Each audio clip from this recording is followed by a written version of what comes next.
As I walk through the valley where I harvest my grain, I take a look at my wife and realize she's very plain. But that's just perfect for an Amish like me. You know I shun fancy things like electricity. This song, this amazing song, represents most of my late childhood. I deeply remember listening to it on repeat day in and day out, wondering who exactly were these Amish people. And for the longest time, I never really looked into it, as I assume is the case for most people who know this song.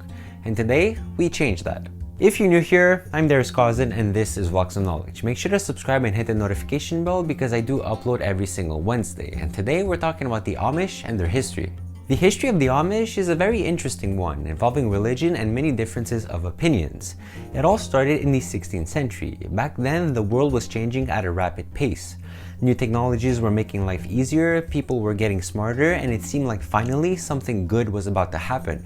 The church, who was the central authority for the last 1,000 years or so, was starting to lose its grip. I mean, it had a millennium to rule and make the world a better place. But what happened instead was that we got the Dark Ages, a period of relatively little progress during the medieval era.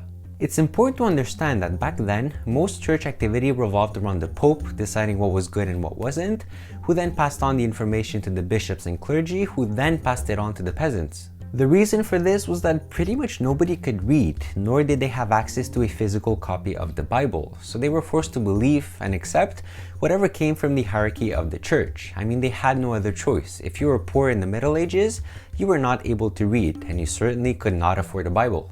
But that all changed when the printing press was invented. The printing press allowed books to be printed at a rate that had never been thought possible before. Instead of having to handwrite a book page by page to make one single copy of that said book, you can now use this new invention to copy automatically multiple pages at once.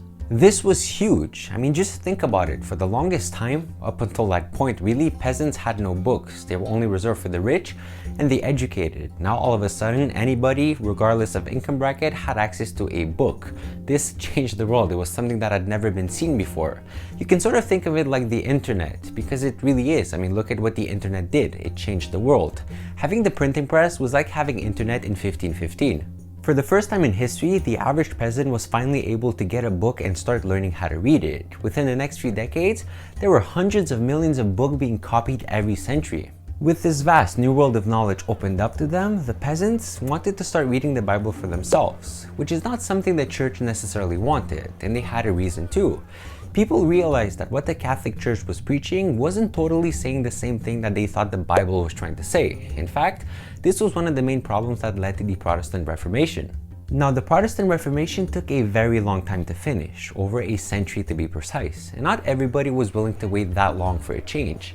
Some people wanted to take action right now and bring the change themselves. In Zurich, Switzerland, we find such a group. They are called the Anabaptists. When they got their hands on the Bible, they, like everyone else, formed some opinions of their own. Most notably, they were arguing that church doctrine should be more reliant on the scriptures rather than traditions, that baptism should happen once an individual is able to consciously recognize sin and not while still an infant, and that there should be more separation between the church and the government.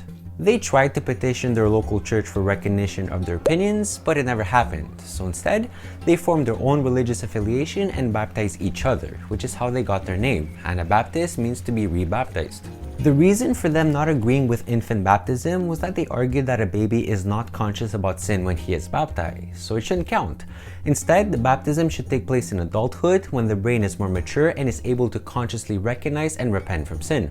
The Catholic Church saw them as a threat and began persecuting them on grounds of heresy. The Church was very firm about people going against their beliefs. They wanted to retain as much power as possible, so having ideas like these about baptism wasn't acceptable. It could influence others and the Church could lose followers. The Anabaptists, fearing for their lives, left Zurich and moved to parts of Germany and Switzerland to build communities there. But apart from Europe, a large group also went to the United States in the state of Pennsylvania. They grew in numbers, they spread to neighboring states, and even up north to Canada. This group of people, the Anabaptists in the United States, are the foundation of what was to later become the Amish, although we still need to go through a little more history. They continued to develop their own beliefs, ideas, and values based on their interpretation of the Bible. They became pacifists, not resorting to violence in any way. They viewed the modern world as evil and actively separated from it, and they began to shun people who were not of their own way of life. Shunning means to ignore, avoid, or outright reject people that are not of your own affiliation. Now, just like any movement that gets more and more followers, you're putting yourself at risk for different opinions. The more people you get, the more opinions you have, and the more risk you have of friction, which is not good. I mean, for something like this to work, you need to have some sort of unity with the people. And unity is not what the Anabaptists had. In fact, in the 17th century, a division was starting to happen within the group. One side thought that the current rules were too lenient, that people were not completely separated from the modern world, and that the shunning practices were too easygoing on non-believers. To them, they wanted to be completely separated from the modern world, they wanted absolutely no affiliation with it, they wanted to be stricter with the rules, and they wanted to be able to really shun people who went against them. Both groups tried to resolve their differences by calling multiple meetings, but ultimately none of them worked. The movement was then split into two. One was called the Mennonites, coming from Menno Simons, the man who started the Anabaptist movement, while the other camp was eventually called the Amish. The Amish, if that wasn't obvious, was the group pushing for harsher restrictions. It's important to note that both of these groups are still technically called Anabaptists. Both the Amish and the Mennonites subscribe to the ideology that baptism should occur later on in life, not at infancy. The only difference is in their specific views on certain topics, as we've just seen. I think this would be best illustrated with a concrete example, and perhaps the most obvious example is technology. The Amish do not believe in technology. They don't use it and they live their life without it. That means no phones, no cars, no electricity, no internet, no artificial light, nothing. While they do occasionally use it for emergencies, like driving somebody to a hospital in critical condition, it doesn't really happen too often. The Amish believe that technology, which is often designed to ease our lives, is going against God's will. According to them, God created humans to work and to earn their bread. Having technology, which in the Amish situation would look like farming machines, for example, would not only give them tons of free time, but it would also be going against what God has created humans for. But it wasn't only that, it was also a gateway to the modern world, which the Amish are heavily against, especially nowadays with the internet and the mobile phone. It could lead to temptation and possibly to people leaving their community. The Mennonites, on the other hand, are usually more lenient, often permitting electricity, vehicles, and even mobile phones. And now you can see the friction between these beliefs, like there was absolutely no way that these two groups would end up staying together. So now that we got the history out of the way, let's go back and look at these Amish people and see what their life is all about.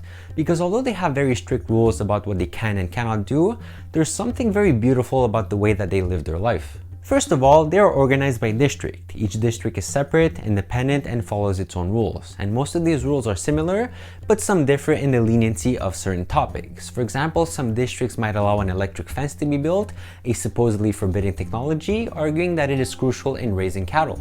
When a district gets too big as the population increases, because the Amish often have more than 6 kids, it is split into two and another district is created. This helps keeps the community relatively small and helps with the local church meetings. You see, the Amish don't have a central church. Instead, they meet at each other's homes every Sunday and rotate the homes week by week. So yeah, you kinda don't want 100+ people in your home on a Sunday, now do you?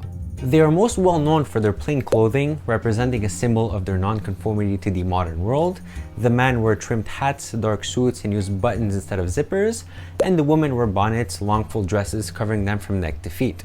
They are farmers, spending most of their day doing labor-intensive chores to sustain their lifestyle. They usually wake up very early to get a good start on the day and work well into the evening. Work is really important to the Amish. It can almost be considered sacred, which is why they don't use technology to help them. They actually want to work hard each and every single day, which is something I respect. Most of their income comes from the crops that they grow or from the quilts that they make, which are very popular amongst tourists. To them, this is an honest way to make money. It is compensation for the hard work that they do on a daily basis. They don't use Social Security, nor do they use health insurance, which might make you wonder what their health looks like. Well, it has its ups and downs. For example, their simple way of life provides them with less stress and less overall health problems. The food that they eat is organic and clean, which has numerous health benefits. The fact that they are a closed society also makes them less susceptible to infectious disease, but also puts them at a slightly higher risk for birth defects. Simply put, the more closed off you are, the less diverse genes you have in the community, and the more chances you have of getting birth defects as a result of those genes. The Amish don't believe in higher education, only educating their young until 8th grade. They believe that that is the highest level of education needed for an Amish life, since most of the stuff that you need to know is only related to farming and manual labor. And actually, the Supreme Court of the United States has granted them that privilege. And of course, the most important aspect of Amish life is the community. That's the center of it all. They live together, they help each other out, they marry closely, they always look out for one another, and they have harmony within the community. That's something that I really love about the Amish. Since one of the main reasons for their existence is the fact that they believe that baptism should happen later on in life, you can expect the Amish to treat their adolescents differently than they do their adult members. They recognize that a teen is still not mature and thus should be allowed time to grow and develop. This process, often called Rumspringa, has a few aspects to it. For one, if a teen makes a choice that goes against the community, he is not punished as harshly as if he were an adult. Instead, he is allowed a little more freedom to make mistakes. Not only that, but they are also allowed to taste the modern world, to taste technology, and all the bad things according to the Amish ideology, as part of a rite of passage ritual. The basic idea is that you let these kids be free, taste the modern world, and make a decision for themselves whether they want to remain with the Amish or not.